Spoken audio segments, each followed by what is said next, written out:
경찰이 박경수 변호사한테 또 수사 이제 거의 이제 조사 끝날 때쯤에 그 언론에 보도자료 배포하라는 얘기를 해요. 아, 그것도 상당히 소름 돋더라고요. 네.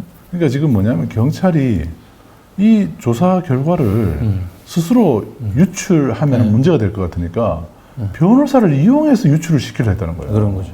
왜 그랬을까요? 그런 경찰 없습니다. 물론 아주 뭐 정치적인 그런 경찰들이 아니고서야 이렇게 하지 않거든요. 공식 보도자료를 내죠, 보통은. 네. 근데 자기네들이 보도자료를 내지 않고 변호사한테 보도자료를 내달라고. 그 부분도 영상이 찍혀 있습니다. 네. 같이 한번 보시죠. 이건 외부에 나갈 수가 없어요. 우리가 발표도 하지 않고. 자, 요거는 사담인데 어차피 이거는 이거를 풀어낼 분도 굉장히 신경 안 쓰는 것 같아요. 그러니까 언론들 자꾸 앞서 나가잖아요. 그러니까 변호사님이 대리인 뭐 하셔가지고 이거 사실관계 이렇다. 그러니까 그냥 뭐 소모적인 문제 없었으면 좋겠다 이렇게. 그러니까 보도자료 한번 배포를 하시는 것도 방법 중에 하나인 것 같아요. 예, 아까 설명하셨어요. 예, 그렇게 해서 이거 딱 중집을 찍어버려야지. 서서로 여기서 그냥 뭐 완전 이거는 뭐 이쪽 그냥 나눠져가지고 그냥 여기서 하나 여기서 하나 매일 이렇게 어떻게 뭐 우리보다 더 잘 알아. 오늘 오전 이 동네에서 좀 유명한 네, 감사합니다. 하나 주세요. 정신도 안 들어줬다며. 예, 드시면서 읽어보시고. 자, 여기 있는 내용은 실명 절대 안 나가니까 걱정하지 마시고요. 네요.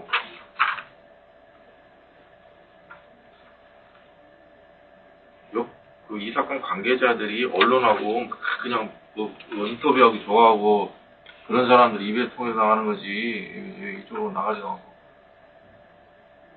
오히려 당사자들 여기 써 있는 그 사람 당사자들 입을 통해서 나가지 이쪽에서 안 나갑니다. 그거는 걱정 붙들어 마셔도 돼요. 네. 박경수 변호사한테 보도자료 쓰라고 지금 얘기를 하잖아요. 네. 근데 박경수 변호사 결국 실행을 했죠. 실행을 좀 했죠. 그리고 물론 이제 뭐 중요한 건 인터뷰를 여기서 물론 이제 변호사한테 이제 보도자료를 배포하라고 하는 것도 문제지만 뭐라고 얘기하냐면 첼리스트를 딱 조사를 하면서 이때는 사건의 초기 수사고 이 보도했었던 저희들은 아예 불러서 소환 조사도 하지 않은 상태예요. 그렇죠. 그리고 첼리스트의 휴대폰이 압수가 돼서 포렌식도 끝나지 않은 상황이에요. 그러니까 객관적인 물증을 통해서 위치 기록까지 확인이 되지도 않은 상황에 첼리스트의 진술만을 가지고 뭐라고 얘기했냐? 아, 이제 더 이상 이거 가지고 자꾸 왈가왈부하지 말고 종지부를 찍어야 된다 이런 얘기를 해요. 종지부. 네. 네? 이건 뭡니까? 이건 경찰이 어떤 명예훼손 사건에 있어서 어떤 사안의 어떤 실체적인 진실을 규명하려고 하는 태도가 아니고 처음서부터 이거 빨리 윤석열, 한동훈 두 분의 명예를 지켜드려야 되고 빨리 더 탐사 이것들이 보도한 거 가짜 뉴스로 낙인 찍어야 된다라고 하는 생각이 머릿속에 꽉 차 있는 거예요. 그렇죠. 그러다 보니까 첼리스트가 거짓말했다 그러니까 아싸 됐어. 원하는 답변 나오니까. 빵을 주면서. 완전히 종지부를 찍읍시다. 네. 빵 주면서. 빵도 주면서. 그러면서 보도자료 배포하라고 지금 변호사한테 얘기하고. 이게 뭐냐고, 이게 도대체. 와, 이게 말이나 되는 소리입니까, 지금 충격 이게. 그 자체입니다. 아니, 뉴탐사, 더 탐사 취재진들은 조사도 안 하고, 첼리스트의 휴대폰, 포렌식도 안 나오지 않은 상태에서 무슨 종지부를 찍어요, 첼리스트 진술 하나 가지고. 그러니까 그 뒤에 결국 12월 1일 날 오빠하고 통화했었던 엄청난 통화 녹취가 나오잖아요.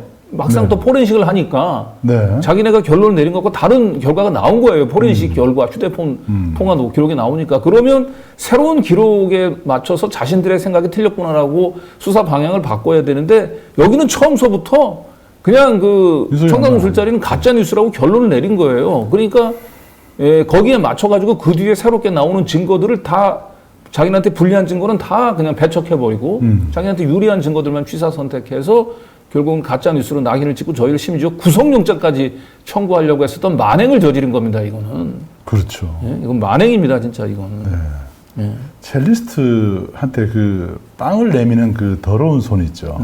저는 더러운 손, 이 경찰 조사를 받으러 가면요, 굉장히 이 공포심도 느끼고 네. 두렵거든요. 네. 그런데 경찰이 자기 편에서 첼리스트를 편에서 빵도 주고 변호사한테 보도자를 배포하라 그러고 그렇게 얘기를 아니 하면 종지부를 찍어야 된다고 얘기하잖아요. 종지부를 이제 벌써 수사 우리 조사도 하지 않고 결론을 낸다면 포렌식도 안 남았는데. 11월 23일이잖아요. 아 정말. 보도한 지 한 달째 되는 날 첼리스트를 앉혀놓고 종지부를 찍자 그럽니다. 네.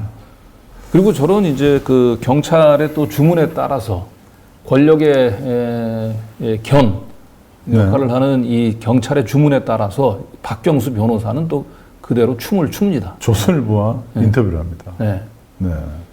기억나시죠? 네. 폭언 남친 의심 피하려 거짓말했다. 네. 이거 박경수 변호사가 언론에다가 흘린 겁니다. 네. 저 폭언 남친이라고 하는 것도 결국은 경찰관이 만들어낸 얘기 아닙니까? 네. 보십시오, 이거. A씨를 대리하는 박경수 변호사는 이날 본지 통화에서 윤 대통령과 한 장관이 동석했다는 A씨 말은 전혀 사실이 아니다. 요거를 박경수 변호사가 첼리스트한테 눈치를 탁 주면서 하는 그 순간 보셨잖아요. 그죠? 네. 자기가 코치한 대로 말한 거야. 네. 그리고 그 밑에 보면 B씨가 교제 당시 A씨에게 욕설을 했고 A씨를 밀치는 등 폭행에 경찰이 출동하는 등 있었다. 저거 결국은 거짓말로 드러났습니다. 거짓말로 드러났죠. 이번에 네. 그 제보자, 저 첼리스트의 전 남자친구가 첼리스트를 상대로 소송을 걸어왔고 전 법원에서 확인이 됐죠. 네. 폭행의 피해자가 된 거예요, 남자친구가. 이 출동 폭행 신고를 받고 출동했을 때 그 사건의 가해자는 첼리스트였다라고 하는 게 이번 소송을 통해서 확인이 됐는데 결국 그 거짓말 동기를 설명하려고 하다 보니까 그 전 남자친구 우리 제보자를 폭력남으로 몰고 간 겁니다. 그리고 그런 동기를 그렇게 만드는 건 경찰이 그렇게 만들어 간 거고요. 아까 보셨잖아요. 네. 자기가 이 거짓말 동기를 스스로 얘기한 거잖아요. 평소에 그 남자친구는 의심이 많았고 뭐 이렇게. 경찰이 불러주는 대로 네. 박경수 변호사가 조선일보와 인터뷰를 합니다. 네. 기가 막히지 않습니까? 네.